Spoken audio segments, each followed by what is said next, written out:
We are here at the 12 o'clock session. We are here with the assessment team. I imagine that you're going to run through your department and Board of Assessment Review. Yes, indeed. Yeah, the latter is probably a little bit easier than the former. The ladder's so quick. That sounds good. I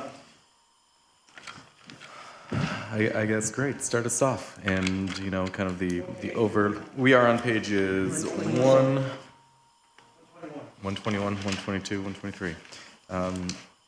So given the budget we have, I feel like at the end of the day, the question is going to be, can you justify a $1.9 million budget, and tell us how, and let. So broadly, we are flat from last year. Post-comp study, and I think crucially on the professional services line, we're up from where we've been historically. We are, small but mighty sounds too cute by half, but our staff are excellent. We've got a budgeted head count here of 12. We have 10 people on staff right now. We have a full front of house for the first time since 2017, and this is tremendous because we see it's here in the activity indicators, but we see literally thousands of our constituents come through our doors every year. I think we're the second busiest walk-in department in City Hall, and we administer thousands of exemptions to our friends, neighbors, and many of us, frankly. So it's terrific to have 4 people in our front of house who are able to serve the public consistently from 8 to 5 every day, on weekends and evenings during grievance season, and then the rest of us merely try to catch up with the terrific pace they set. So yeah, we're comfortable with that ask. I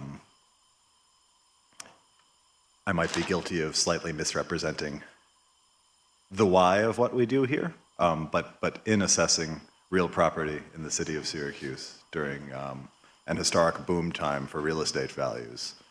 In the 4 years I've been here, my staff have tacked $625 million in taxable assessed value onto our assessment roll. In the aggregate in those 4 years, that's added $37 million to the levy. So although our purpose, as far as the civics lesson goes, is far from being a revenue generator, for practical purposes, we're an enormous revenue generator, and the ROI for our department is one I think we're accidentally proud of.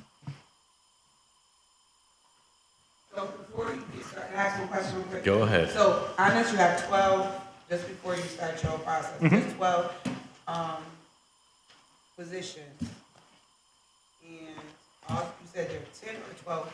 So we've got 10 filled. The information aide, the bottom one here, I think is an historic one. We've had information aide on here since I've been here, which was just pre-COVID. That was filled then, furloughed during COVID, and not yet replaced.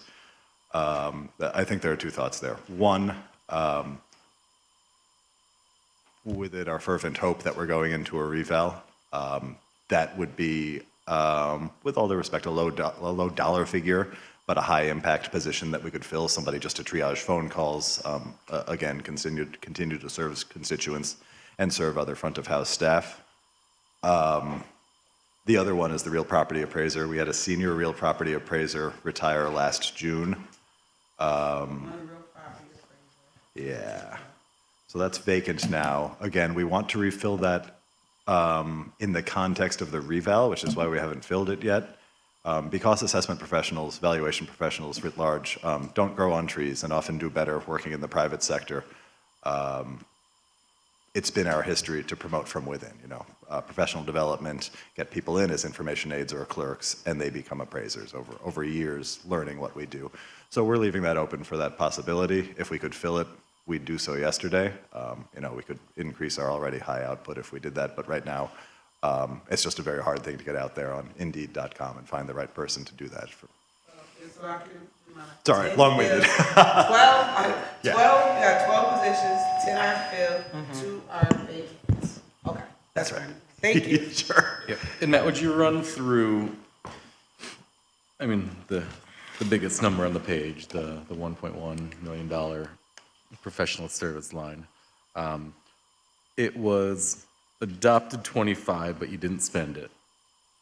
Yet to spend it. Yeah, fair enough. Projected, you're not going to spend it, and I see the commissioner back there. But you put it back in for 26. What is the intent, the purpose of that line? So historically, appraisals for litigation, rather than law being responsible for our caseload when we get sued on a grievance, which, you know, we find ourselves discussing, I think, monthly in executive session as a group. We need to go to court to get appraisal services commissioned. I think that's historically been a $45,000, $60,000 line. As we worked with our terrific colleagues in API in the last couple of years to lay the groundwork for process enhancement and ultimately, hopefully, a citywide equity update, we realized that needed to expand and expand by more than an exponential number. The current legislation we have to support the citywide equity update is a $20,000 expenditure. That is to support process enhancement. So, and, you know, to an extent, they're two sides of the same coin. But as we move from the paper era into the 21st century, the process enhancement, which is really drifting from our paper-based resub, change, you know, assessment change, and grievance processes over to SharePoint, that would be the price of getting a consultant to stand up that module and, you know, see us through operationalizing it. The reval itself, what I've brought before council on the last voting cycle, that's a not to exceed number of $1.8 million, 1.8, yeah. which was derived after a competitive RFP process. Frankly, we thought it would cost a little bit more. So last year when we were budgeting, we realized this would be a multi-year process. $1 million was a good starting point. And we're not going to spend that between now and June 30th, even if we do move forward with the contract. But each fiscal year, we don't see ourselves exceeding that. And in terms of the rebuild, one of the things that I expressed concern, you know, to you and to others about was the capacity of the administration to actually undergo and execute the reval. Given what you have in terms of staff on the paper, are you confident that you have the team, you have the bench to be able to pull that off? I think this count is wholly inadequate to do the job properly, absent some outside help, whether that were to materialize in the form of a contracted project manager, which is something we've, I don't know, we've been around for 18 months now. You'll notice we have not budgeted for that. I don't think we have the flex in our professional services line to budget for that. And again, those people really don't grow on trees, and if they did, they would bill us a rate that we couldn't keep up with. There's a possibility we could shift some civil service folks on our existing roster, but backfilling that is a near impossibility, and the folks who do work 37.25 hours a week don't have 20 hours a week of liaising with reval company growing on trees. We did, and you'll see this on what I concede is a stale org chart, the orange roll there. We did think that we would benefit mightily from creating you know, an in-house consultancy of sorts, a director of change management and innovation. This is somebody who could devote 20 hours a week towards simply managing the reval itself. This is a $65,000, $75,000 a year position, and devote the rest of the time to really enhancing our ability to affect change in the department, stand up process enhancements, and go after some of the things that I think everybody at this table really treasures. The ability to wring more out of what we'll discuss later is a grossly inequitable exemption situation in town, a structural deficiency in how we're all responsible for funding the city government with Now, 50. Sorry, not to cut you No, off. no, I'm but if we filibustering. I have apologize. 12, and those positions been vacant for a couple of years now, why don't we just take the vacant positions and create this position instead of adding another position onto the deficit? I think that's thoughtful. One is that it's a hard position to fill. I do think within the ecosystem of civil service, it's easier to find an information aide, sort of, you know, work with that person to understand what assessment does and get that person up to speed with the necessities of that role faster than we could a director. But it's a point well taken. But I guess I kind of buried the lead here. That's orange because it didn't make it into the budget. And this is a stale org chart that I'm bringing you just because we didn't have enough time to revise this going into today. Actually, all those people directly report to me, which is maybe another structural imbalance in our department. To circle back on the capacity to manage the reval, absent that orange position, absent our going outside for a high-priced consultant. The other possibility, of course, is one that I think Ann and I relish is too strong, but look forward to. Our colleagues in API have done a hell of a job in the last 4 years, helping us stand up process enhancement, working with us on consolidating software. I know they stand ready to help with this to the extent that their capacity has been constrained. I can't overcommit them to that, and it doesn't show in the budget. But that's something that I think is our bullpen right now. Can you ballpark that overpriced consultant? I charge $500 an hour. How about you? How many hours would you be working? We're committed 20 contractual. To the extent that we're getting to a contract with GAR, we're contractually obligated to give 20 hours a week. Ann's here every Sunday. I'm doing 60 a week from October to April, and here most weekends. There's no fruit on the vine there.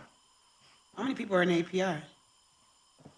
I think they're budgeted for plus or minus 20. I think they've got 4 vacancies on the process side right now. I think digital services is a shade more robust, but I know they've really struggled, I think, with the uncertainty that we're facing this season. So I know I said what, so I just want to make sure I'm understanding this. API supports you guys, there's like 20 positions, but there's 4 vacancies, right? Yeah, Give or that's, Right. yeah, I mean, that's ballpark, Something like but sure. that. And then you guys have 12 wanting 13, and then 2 of them haven't been filled in a couple years. And you don't, with our budget being where we are, right? So you know where we're coming from about crunching. How can we figure this out without making things difficult, right, for you guys? You guys have a very, very important role in the city. There's no way we can, like, combine some of this. It seems really heavy.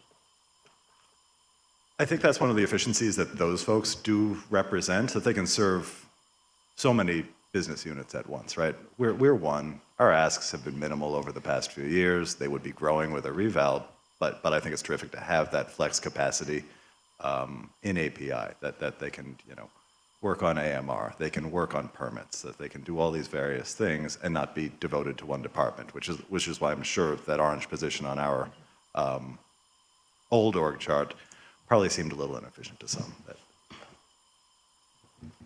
Me, it's a little confusing. Yeah, It's sorry. like everyone they got assessment, I don't know where. It's a little And actually, that kind of highlights why we need one or the other of these, because I'm so not the process guy, right? I'm a few things, but best practices and process is not one of them. But I mean, those are all strategic decisions by the mayor's office about making sure resources get to the departments that produce. I mean, obviously, without the assessment department, at least knowing where we're going to be as far as taxes go and things like that, it's pretty difficult to run a city. Yeah, we're foundational. So, and we've done very well in the past few years. Instead of having this, whoever makes the decision to flow resources to one department or another, have a decided impact on everything. To this point in my tenure here, I've felt nothing but supported resource-wise, but obviously reval would be a brave new day, and we're going to need to make some tweaks to the old way of doing business to do it as well as we're accustomed to doing what we do. I mean, with what was presented to us as far as the budget goes, I think it might be, it's certainly, in my opinion, a bridge too far, at least this year. All right. As on paper, that there are some leaps of faith we're asking everybody to take. You always need somebody to catch you when you make that one of those leaps there, Commissioner. They've never failed in the past.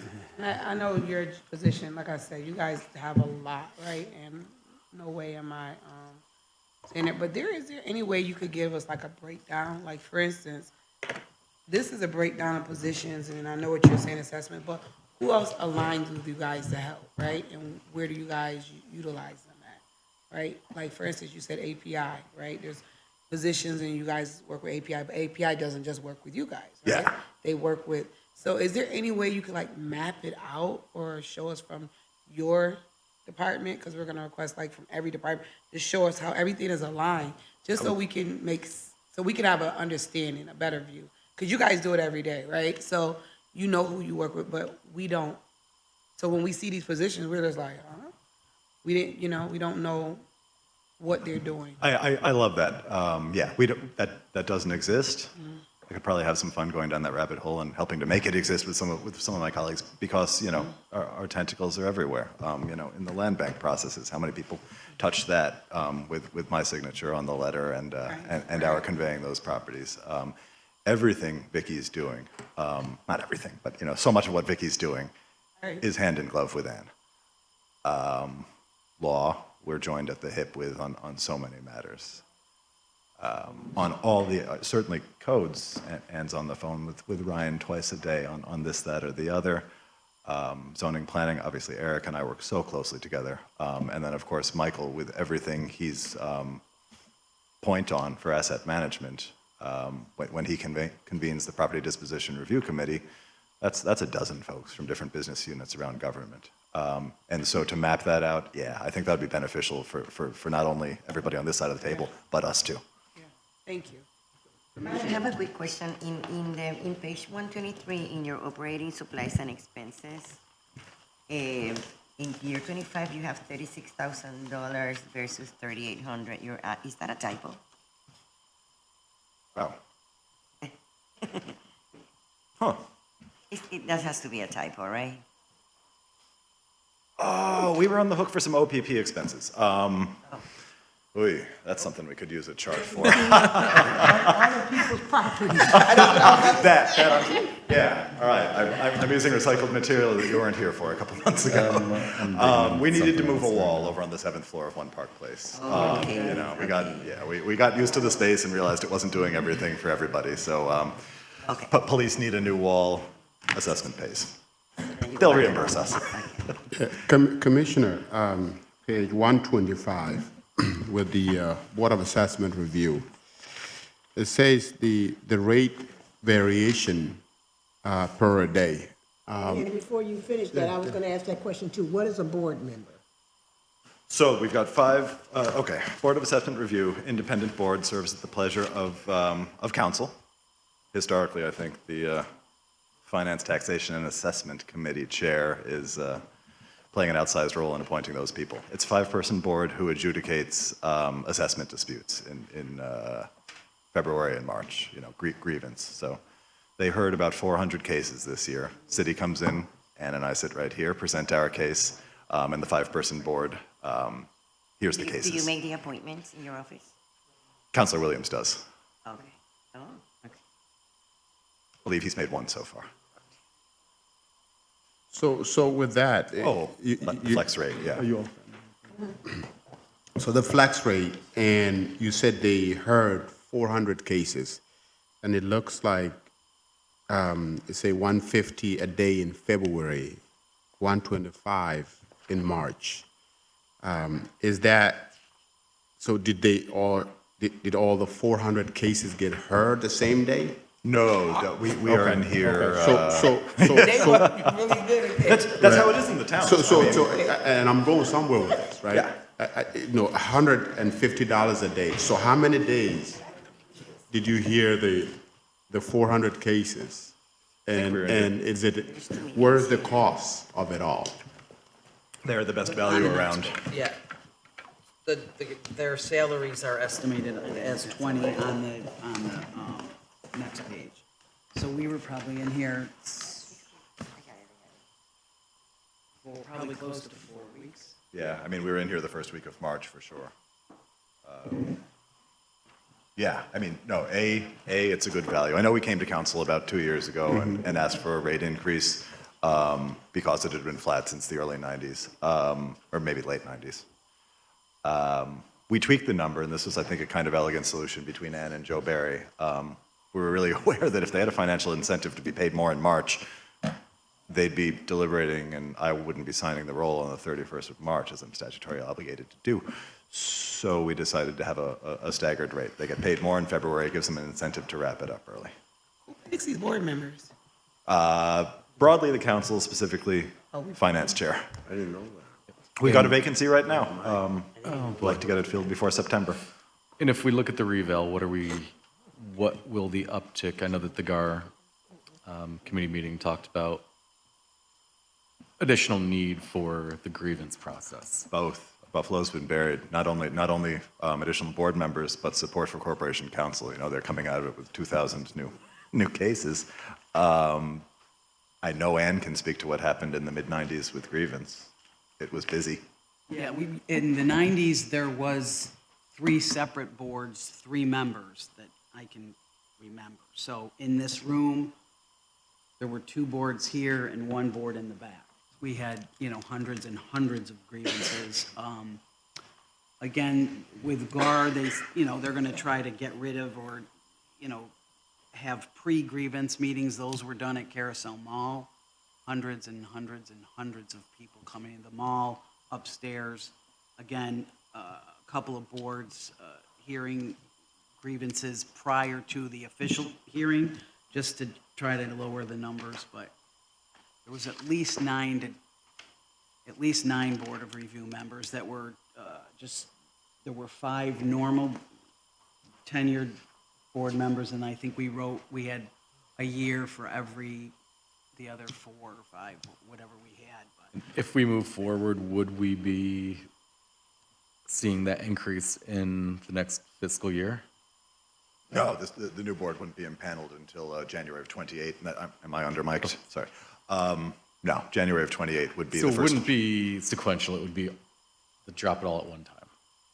It would. Okay, I guess in my brain, I'm knowing that it was a multi-year process. We would have 1 year, and then another year adding in a third year. A multi-year process culminating with a full work product dropped on January 1st of '28. Got it, okay. Can I take us in a totally different direction? Might be a little bit, Please.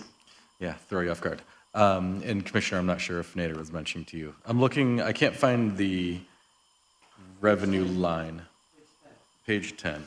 Thinking about real estate sale. I'll confess to not having a full budget book with me, but please talk me through it. Oh, I already had it circled.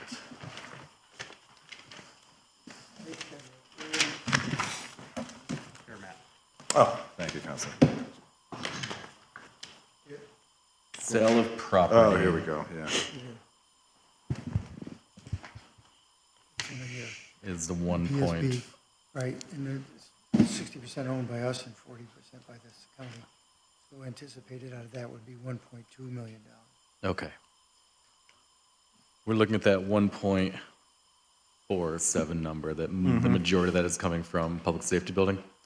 I suspect that's right. Our CFO and I did sit down and go through likely conveyances, line by line. I think we're a little bearish on whether we can close on City Hall Commons during the new fiscal year. We've got a terrific partner, but as they work to close a pretty significant financing gap, they could close this year, they might not. I don't think we counted on that 850 here. I think we've got 300 committed to something we're going to be bringing before you on the next voting cycle. I know actually the PEMCO lot is going to close on Monday. That's 240. I don't think we're reliant upon Station 7. So I suspect PSB would kind of be an aspirational figure on here. I mean, it's imperative that we sell it this year. We can't have a lease at 1153 and pay on the abstract for a PSB that we're not using. You and I have had many conversations, and you know that I'm not in favor of offloading long-term assets to close short-term budget holes. And I'm glad that number isn't artificially inflated. You know, it seems like a pretty real number there. We like to underpromise.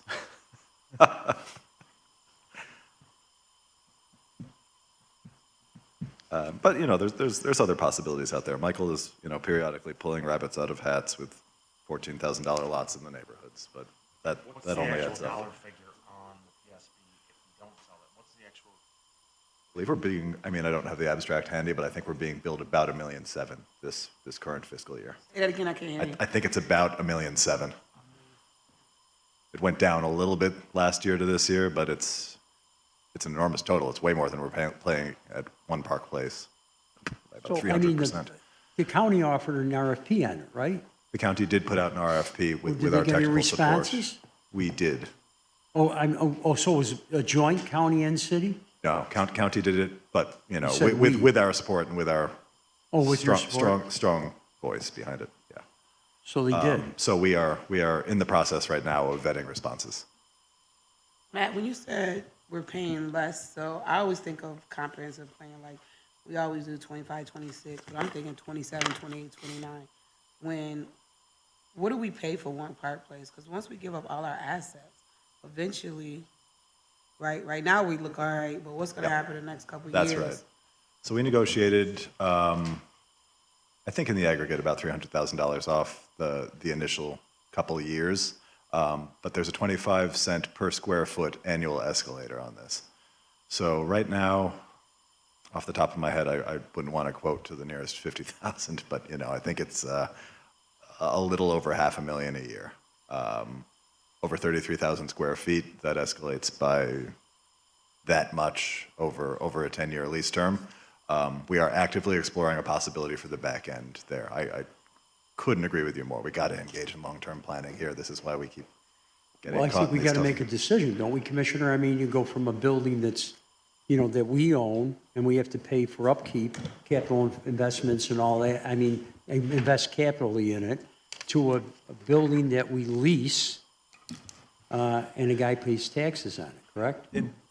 Yes. In the long life of public service, I think you'd call this a Band-Aid. You know, 10-year Band-Aids are a little unusual, but for both PSB and One Park Place, this was I'm just talking about one, let's go one at a time. But you know, a building with the facade peeling off that didn't suit the operational needs of NBD and their neighbors very well.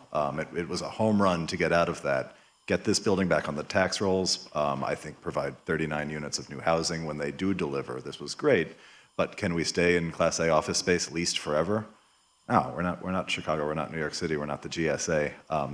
That's not wise. This was a move to buy us some time, to revitalize an asset, but I fervently hope that in year 11, we've got another municipal asset that we can turn around and move into to revitalize another block, right? That's kind of, we want to kill a few birds with a couple stones here. We want to do what's right fiscally.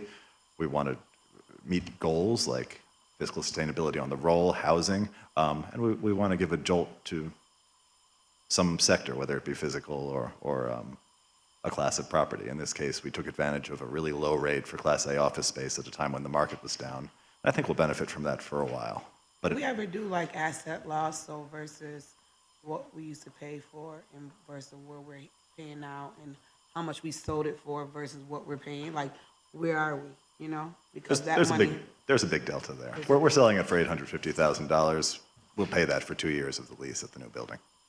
Could we go back to PSB again? So the PSB, we did get our, some proposals from somebody, right? Yes. Don't want to say, Is that you know, embargo- is the that old let's not embargoed negotiate in information? public. Is that embargoed I mean, information? it's not going to suit anybody as we're trying to negotiate a deal. Oh, But we, you know, But who's negotiating? I mean, is it the county and the city? this is a little unusual from my perspective that we usually do these things ourselves, and we've got partners with the county with whom we're working. So I think TBD. I think we're working toward that now. Can I jump from the, oh, go ahead, Jimmy. We're 60% ownership? We own 61%, yeah. We own- Tenants in yeah. common. So we don't know where we're going with that at all. It's hard for me to foresee a world in which we don't divest. I mean, it's not a fire sale, but the city has no operational need to be there. The city has a dire financial need to not be there. And I'm sure the county is keenly aware of our position and knows that we're going to be working to both revitalize the block and do what's right for the corporation.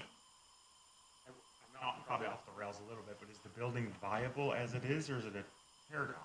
It's a gut. It is spectacular in a couple of regards. I know that might seem like the wrong adjective, but the slab-to-slab ceiling heights are terrific for housing conversion. It is squarely in the wheelhouse of what right now is an attractive historic property. You know, eligible for historic tax credits directly one block to the north. You know, the old King and King headquarters there that Douglas Development is getting historic tax credits for. I think housing is most likely. And hey, you're not the first person to make that face. That's okay. I've heard of that proximity. I have one more, well, I probably have more questions, so, but I just have, and not, if you don't know the answer, it's okay. How many taxable, what is our nonprofit versus our tax?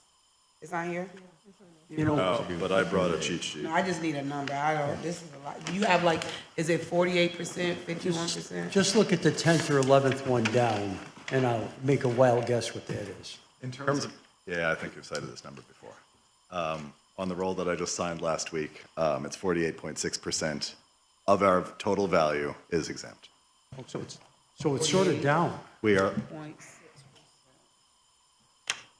it, So the 1/10th down is the $1,033,362,225. so it jumped a little this year, but that's kind of, it's a number with an asterisk. We reassessed the two parcels that make up Destiny this year, which were, what, $800 million parcels. They're exempt, they're roll Section 8. We cut the assessment by $300 million or something like that. So the entirety of the exempt universe got smaller with no net change to the city's fiscal position.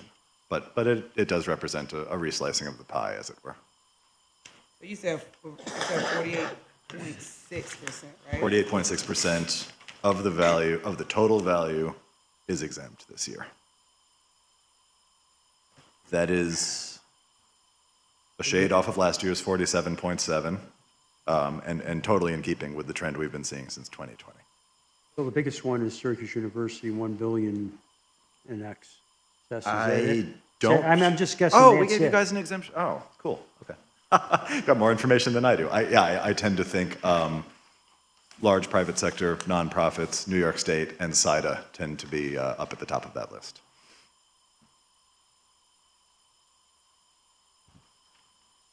Well, from me, my last inquiry. Shifting from PSB to STA, or STC, pardon me, Syracuse Developmental Center. Yeah. Do we still own that property? Yes. For how long? Until we vote on it. I think the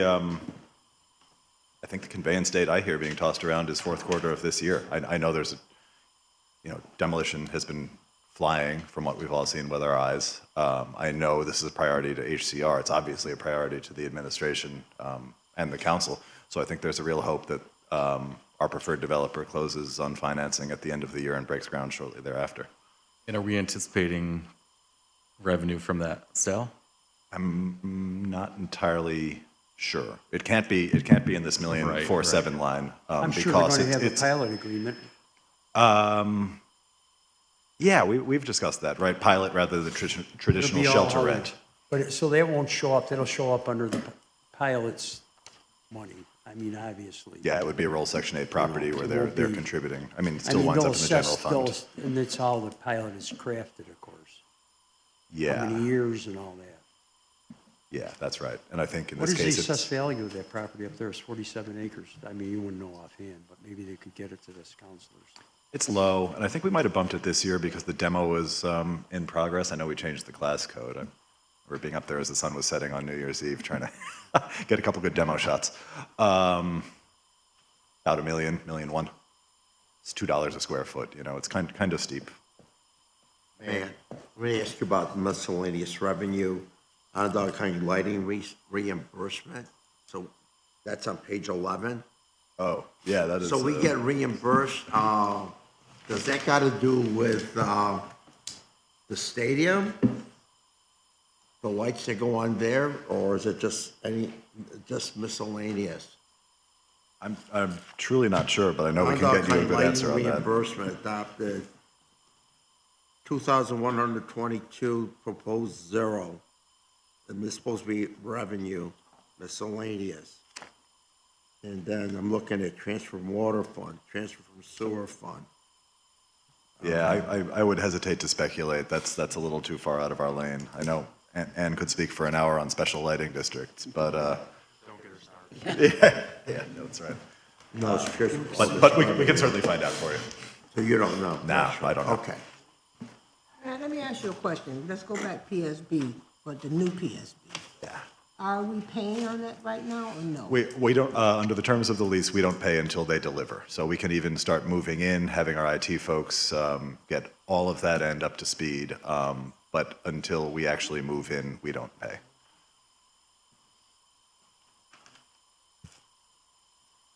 And, you know, this isn't what we're here to discuss, but while everybody's here, we should do a walkthrough sometime soon. The windows are out, construction is flying.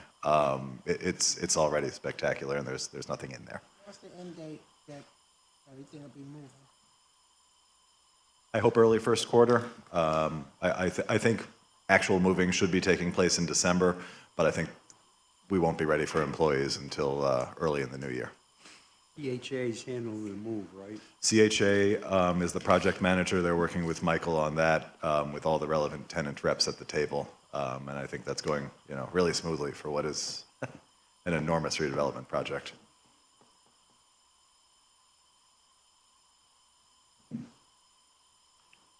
Councilor Williams? He went over, he just quit. He just quit and went over to another table. Nathan's throwing too many numbers at me in too short of a period of time. I don't. We are not all set. We have one ask actually, and that is, yeah, sorry we dealt you a stale org chart. That also doesn't reflect, there was a little to and fro. We wanted to put in another control clerk position this year. There's a little miscommunication on the administration end, and that got left on the cutting room floor. This is not a new net position to be filled by a real human being. This is a way for us to, in all candor, promote an existing assessment clerk with a net gain to our expense line of about $5,000. We would not be backfilling that assessment clerk position, but this is just consistent again with our desire to carry out professional development and promote from within. And what would that move be, Matt? One from assessment clerk plus one control clerk? Yes. So you go from to 14, right? Yeah, well, no, sorry, from 12 to 13, but there's no way that we would be backfilling the vacated position, and ultimately we'd probably abolish the position.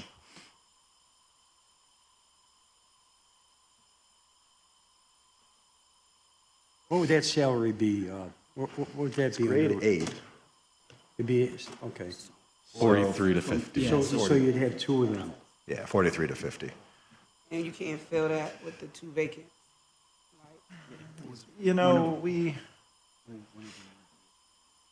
yeah, if we didn't, but they're such different roles. You know, the information aid is so valuable, but that really is as entry level as it gets.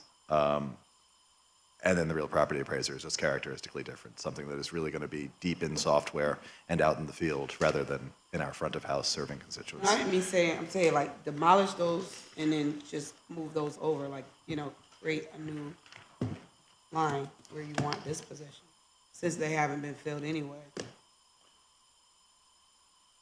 That is eliminating the information aid and or the vacant staff appraiser position? You haven't had one in a couple of years, isn't that what you said? Yeah, that's what I said. So why not just take that and just say, we're gonna get rid of these 2? Yeah. Because it's been, you know, I'm not saying that you don't need them eventually. Now she's but- wheeling and dealing with you, Matt. Yeah, no, and I admire that. That's, you know, we don't want to hoard vacant positions here. That's not a game we should play, but duly noted. It deserves some thought on our end. I think all your other counterparts do. I Hey, can we- also add to that with our appraisers, Matt and I are still out in the field, and along with Michael. So right now, we're very shorthanded that, you know, Matt and I and Michael probably make 15 or, you know, a lot of changes where that appraiser should be the one that's out there. I mean, I'm not saying Matt and I, because we go in the field, we do the commercial, but for the most part, he should be concerned about, as the commissioner, everything going on and not having to go out and look at 4,000 or 5,000 different properties.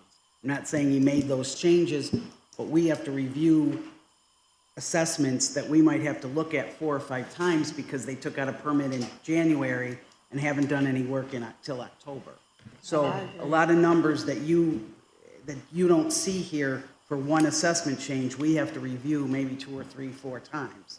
And the fact that, you know, the the commissioner and the first deputy are out there hitting the pavement, I'm not sure we could give up a senior appraiser eventually that is gonna be refilling. Let me ask you a question. How long has it been vacant? The staff appraiser just since last June, right? Skip retired in Yeah, late June. Ed retired in June. And then the other one?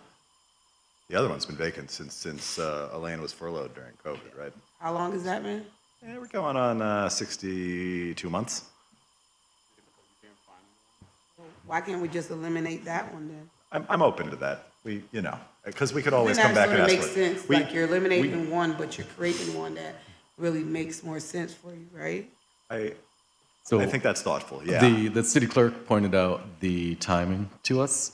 We are already over time. This proved to be more robust of a conversation than anticipated. If we have additional, would you be open to sitting back down a little bit later in the cycle? Sure. I'm not that Part experienced two. with mandatory second hearings, but I've seen one of those before. Well, I mean, perhaps a committee, Yeah, at maybe- one point. maybe that form, Because, yeah. because, I mean, to Councilor Caldwell's point, I mean, you are a department that generates revenue. And I just hate to understand. We shouldn't necessarily do so. I don't want to wave that No, I flag mean, too.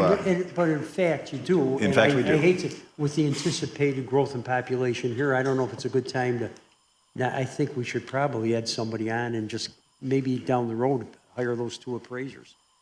I agree, but we need to be smart about it because we're entering a new world that we haven't lived in for forever, right? We're wanna shifting keep from you a guys in the paper-based office. appraisal shop to the way of the future with software and, Can I ask you one other question? You don't have any position in Sarah, right? no. Okay. We, Absolutely not. Okay. I just, You can anticipate Councilor Caldwell's line of questioning No, for the year. it's good, it's good. So can I get a motion to adjourn? So moved. And second. Thank you all. Thank you all.